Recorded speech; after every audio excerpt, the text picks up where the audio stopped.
Hello అందరికీ welcome to my channel సిరి నల్లవెల్లి. ఈరోజైతే మనం పైపింగ్ ఎలా వేయాలో నేర్చుకుందాం. ఒక క్రాస్ క్లాత్ తీసుకొని దాన్ని 1.5 ఇంచు వెడల్పుతో కట్ చేసుకోవాలి. తర్వాత ఆ చివర ఆ ఎడ్జ్ కోన్ షేప్ లాగా వస్తుంది కదా, అవి రెండు ఆపోజిట్లో పెట్టుకొని కుట్లు వేసుకోవాలి. వేసుకున్న తర్వాత మనం పైపింగ్ థ్రెడ్ తీసుకొని, ఇది 12 mm ఏమంటారు కదా, అది పైపింగ్ థ్రెడ్. మనం మిషన్ రైట్ సైడ్ పెట్టుకోవాలి. పైపింగ్ థ్రెడ్ రైట్ సైడ్ పెట్టుకొని, అంటే ఇది నార్మల్ పాదమే, సింగిల్ పాదం ఏం కాదు.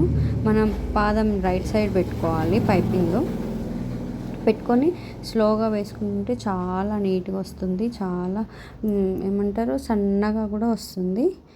నేనైతే ఇట్లానే వేస్తాను. నాకు సింగిల్ పాదం అనేది విద్యా మిషన్కి లేదు.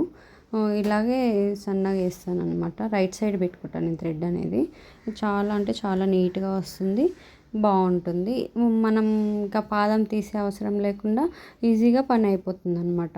పైపింగ్ వేసేటప్పుడు కూడా రైట్ సైడే పెట్టుకోవాలి. మనం ఇటు లెఫ్ట్ సైడ్ పెట్టుకోకుండా క్లాత్ రైట్ సైడ్ పెట్టుకొని పైపింగ్ లెఫ్ట్ సైడ్ పెట్టుకోవాలన్నమాట. నీట్గా వస్తుంది. Okay, bye.